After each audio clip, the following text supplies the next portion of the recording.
Assalamualaikum warahmatullahi wabarakatuh. Good afternoon, everyone. We are from Group 2, will present Module 2, using the telephone, Unit 4. Good to hear from you again. First of all, I will introduce Group 2, consisting of myself, Raissa Shafa, and my partner, Suryati Yulianti. So the first material will be delivered by my partner. Okay. First, we will explain the basic elements of cultural communication, which I will present. First is awareness. We need to be aware that there are cultural differences with your college. Two is preparation. After we become aware of the cultural differences, we should make an effort to understand the culture of our business partner. So take some time to read about that country's ritual and business etiquette. Three is humor. When dealing with colleagues from different cultures, we should be careful how we joke around. Sometimes the jokes don't translate well. Four is openness. Openness is an integral part of communication. Feel free to ask for feedback and admit if you are nervous. Next. Okay. How to improve cross-cultural communication on telephone. First is maintain etiquette. You should research their culture as well as their business ethics so you can follow their rules and avoid misunderstanding and embarrassing situations. Second is avoid slang. There is no place for slang in business communication because its use may make you seem immature and not serious about sealing the deal. Third is speak slowly and clearly. Try to articulate words more carefully so that your callers have no trouble understanding you, and avoid using long sentences and give your callers a chance to digest what you've said by making short breaks. Still, you should be careful not to speak too slowly, for it makes him patronizing. Next.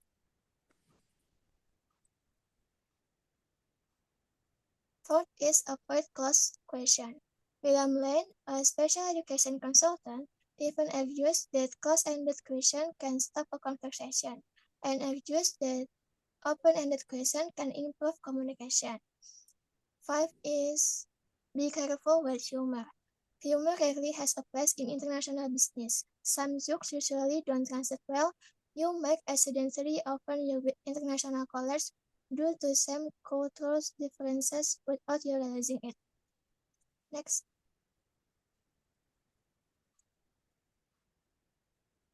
Six is consider any special needs of your college. Be aware of possible time zone differences with your international college. Additionally, keep in mind that your college might celebrate different holidays.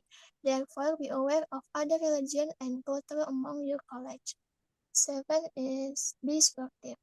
Be sportive of your international college. So treat your college with respect, communicate clearly, and encourage them when needed. Next. Okay, the next slide will be presented by my partner. Setting up appointment. There is 5 steps you have to follow if you want to setting up appointment.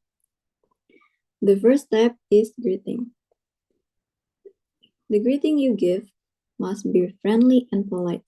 Get used to giving greetings or warm greetings so that the speaker also feels confident and comfortable to start chatting. Make sure the greeting is also appropriate to the condition. The next step is introduce yourself. Once you start with the greetings, then you continue by introducing yourself. This applies whether you are making an appointment on behalf of another person or company. As for the information you should say when introducing yourself, namely your name and occupation. Okay, so the next step is express your purpose. You have to explain your purpose to the other person. For an example, good morning, I'm Raissa and I'd like to make an appointment with Mr. John White. Or, hello, this is Chika and I'm calling for a company A and would like to make an appointment for interview with you. The next step is asking for a time. It will be better for you to ask about the time availability of the person you are meeting. Ask or discuss when the meeting should be held. There are some sample questions you can use.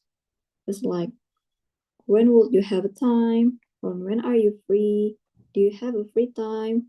Or when are you available? However, when the meeting you are holding is important or urgent, you should ask for suggestion regarding the meeting time. Some questions you can ask are, how does this day sound? Can you do Wednesday? What about Friday? Or what about Thursday? Also, the last step is don't forget to say thank you. Even when the promise you've met before has changed or isn't certain, at least the person is trying to work it out for you. Okay, so the next material is changing appointment. So some things cannot be controlled, and sometimes you have to reschedule appointments due to illness, unforeseen circumstance, or emergency. Here's some things you should consider when rescheduling an appointment.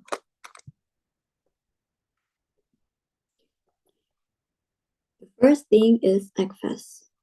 One of the most important things when it comes to rescheduling appointment is to do it as soon as possible. Make a decision quickly and notify your customer. The next thing is make your customer feel appreciated. You need to apologize and be honest about it. You can provide as much information as possible to the customer. However, a sincere explanation is the best way to ensure the customer feel appreciated. If possible, you can offer the customer a gift of appreciation for the inconvenience, such as small discount, gift card, extra service, or some kind of special treatment. The next thing you should consider is make the process of rescheduling easy. Another important thing that will help you to reschedule appointment with client politely is to prepare your availability in advance. This will speed up the rescheduling process and also put the client at ease, so they won't have a negative experience with the rescheduling. So the last thing that you should consider is keep up with the change. You have to make sure to update your booking system, all calendars, and send confirmation for reschedule appointment. Email is a great way to politely reschedule an appointment on time. So the next material will be delivered by my partner. Okay, way to end the phone call. First is request the listing they said.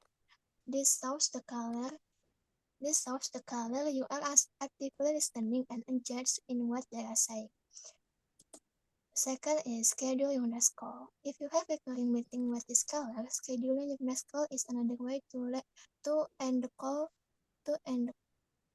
call with a forward look. Next, third is provide a time length for the call. Simply give a deadline to the end of the call to let the caller know you only have a few more minutes to wrap things up. For example, in the last few minutes that I have with you, I want to mention a few important things you should do. Fourth is thanks the caller for their time. Everyone's time is variable, so I will say thank you when you end a call with a business college. For example, thank you for calling.